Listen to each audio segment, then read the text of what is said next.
here, the Frugal Crafter. I'm back from vacation.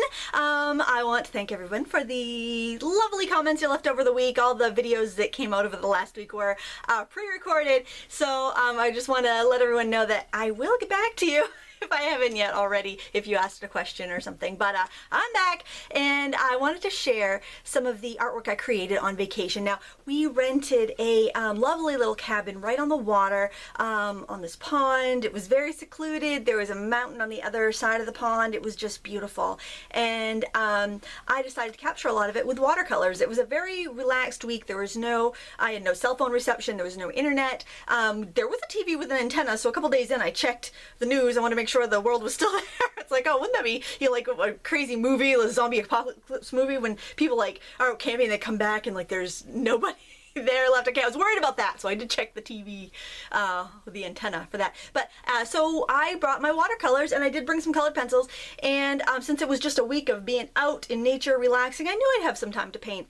And my kids are at a great age where they will just swim all day and paddle in a canoe and take hours to explore, nature. And I really want them to grow up to be adults like that will just do that. And my husband had a great time relaxing. We just had a wonderful family week with, no expectations, just hanging out and having a good time. So I think I'll show you first the view from our deck, and I did this illustration with colored pencils in about 10 minutes. So if you can see that, I'm hoping you can see that. I'm not sure with the lighting here, but so it was a pond. You could see the mountain on the other side of the pond there, and the dock and the shore, and it was just fantastic. The cabin was kind of up on a hill, so it was really a fantastic view. And every morning about 6 o'clock, the sun would come blaring over the mountains and bounce off the water, and I'd wake up and I'd be like, oh my gosh, sun, holy cow. I have a tan. I don't know if you can tell with the lights, but this is like tanner than I ever am, so yay, tan.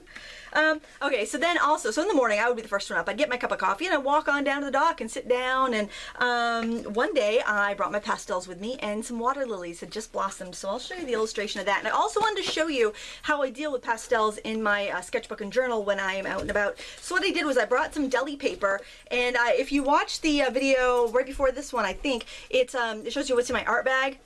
And you saw that I had deli paper with a roll of washi tape, kind of tucked in a roll of washi tape. So see what I did? This is the back side of that sheet. I just folded over the deli paper and hooked it with a couple pieces of washi tape. Washi tape is low tack. I can remove it later if I want to.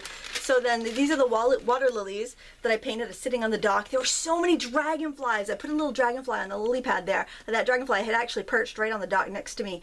So I used my artistic license and put him over on that lily pad. There are dragonflies everywhere, but no mosquitoes. I don't think I got a single bug bite the whole time.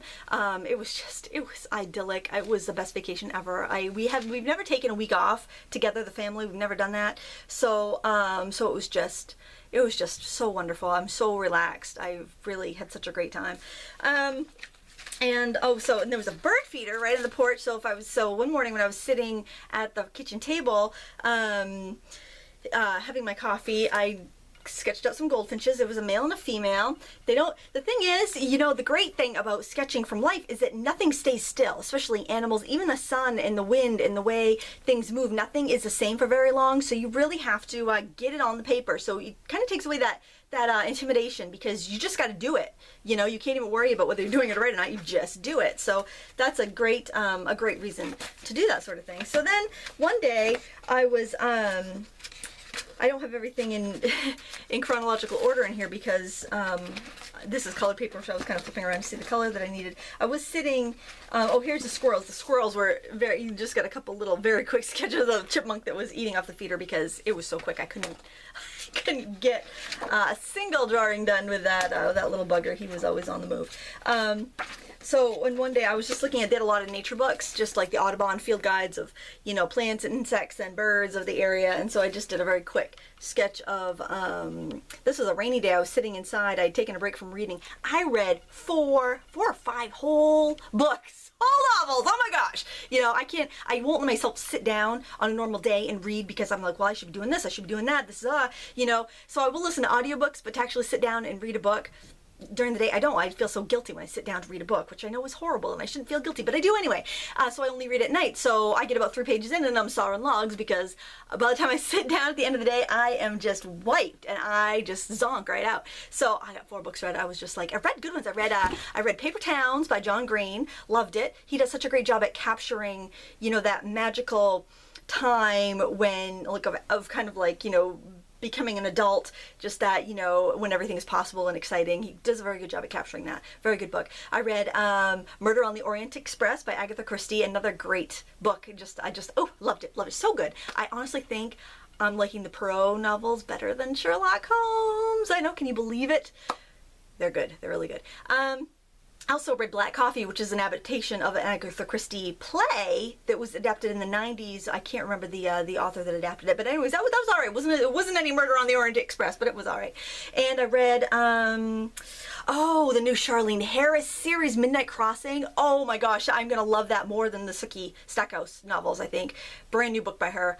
Really check it out if you like Kim Harrison or Charlene Harris. You're going to love the new Charlene Harris series. I can't wait for some more books to come out from that. And I actually checked that out from the library before. I never got to it, returned it, checked it again, and I am so glad I did. It was such a fabulous book. And now I'm rereading Jurassic Park because I was out of books, and my son had brought that, which I don't know, might be a little advanced for a for a 12-year-old, but I almost threw it. I really love anything by Micheal Crichton. But anyway, why am I talking about books? Let's get back to the painting. So I did a lot of watercolor postcards. I've got this little pad of Cotman watercolor postcards. It was a stack of 15, and my daughter did a couple, so I've got like 13 here.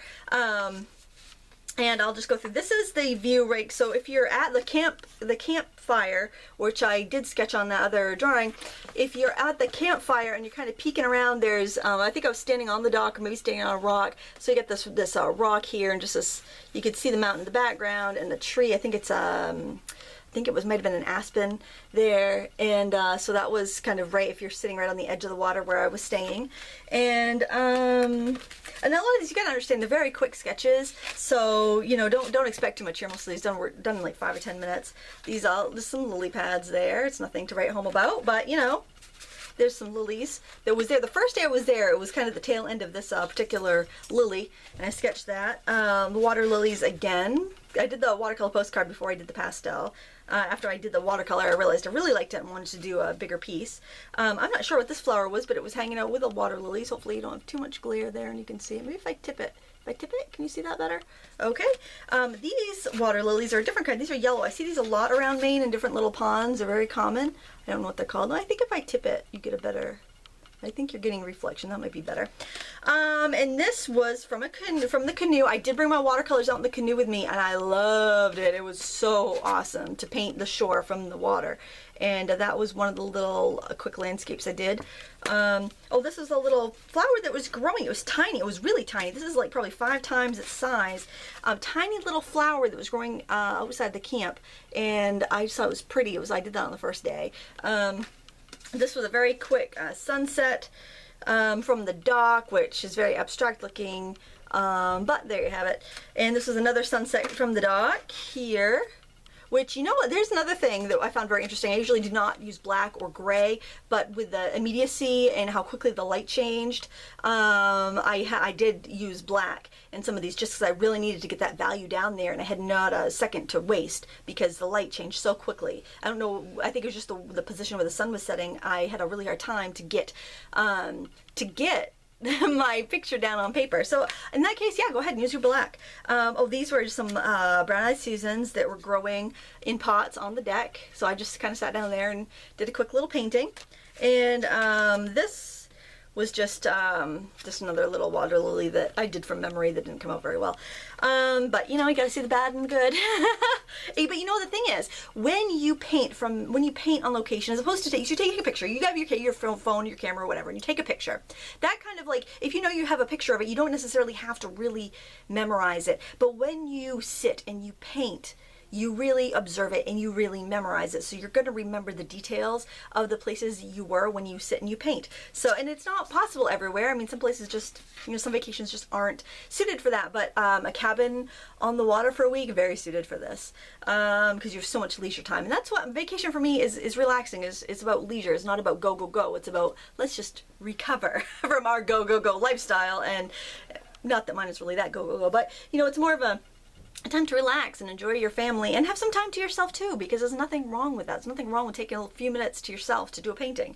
And this was just a quick from the canoe. I went out in the canoe at sunset thinking I am going to paint, and I got distracted by another scene. So by the time I realized, oh, I came over to paint the sunset, I was looking in the wrong direction. And so I quickly turned around, paddled myself in a little circle, and I got this from the other end of the pond. But let me show you what I was painting when I did that one. What I got distracted by I thought was kind of cool. The painting, of course, is not, you know, museum quality, but I will remember it now. So I was looking at the other end of the pond, and the moon was just starting to come out, and I could see the reflection in the water. So that's what I was trying to catch, and my canoe kept turning around while I was painting it, so it's kind of funny. But you know, when I look at this, I'm going to remember that I actually took a little trip down here. If you look down here, there's a little parting down here, and you can kind of hear a waterfall. So of course I'm like, ooh, waterfall, I'm paddling towards that, yeah.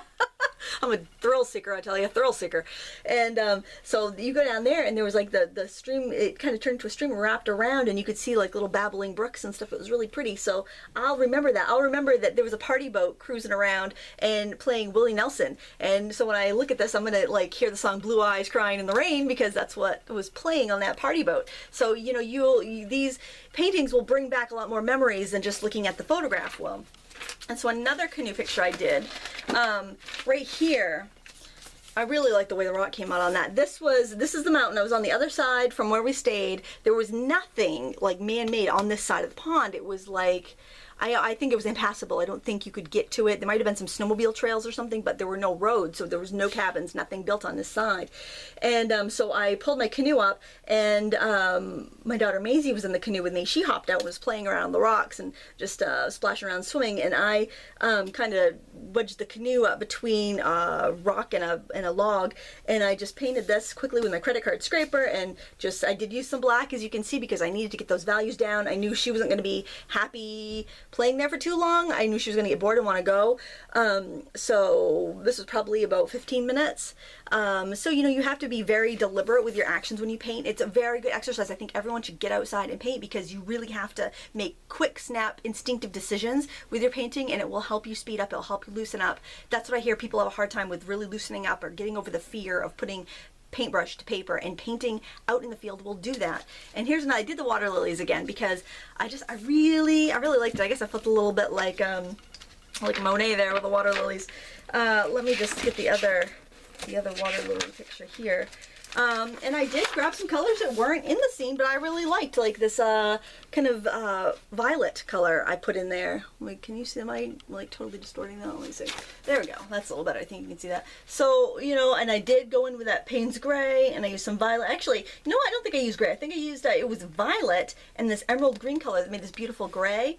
And I just really had fun. It's different when you're painting outside with watercolor, because if it's hot and it's sunny, your paint's going to dry really quick. If it's a damp, overcast day, your paint's going to stay wet for a long time. So kind of also working with your environmental conditions is really exciting for painting out in the wild. So I just want to let you know what we did on vacation, where we went, and really encourage you to paint outside this summer or in the winter. I mean, you can paint outside in the winter, you can paint outside in the fall. It's gorgeous, especially in New England where you have the leaves. I'll have to do another outdoor painting I think in the fall too. I think that will be really fun. Anyway, I hope you enjoyed this. Please, if you want to see what I brought on vacation, just go check out the video before this on my YouTube channel, because I do have all that stuff in there. But generally, my watercolor kit was my most used supply on this vacation, and I still had plenty of time to read 4 books and spend time with my family. So don't, you know, just throw your watercolors in your bag. You might use them, you might not have a chance to, but at least you have them if you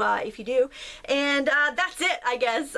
If you have any questions, or you want to see any of these paintings that I did here in a tutorial format, just go ahead and leave a comment below. I hope you had a great week while I was gone. I sure did. Yeah, well, I was gone while I was away. Vicky, you know what I mean. Anyway, thanks so much for watching. Please give me a thumbs up and subscribe. Until next time, happy crafting.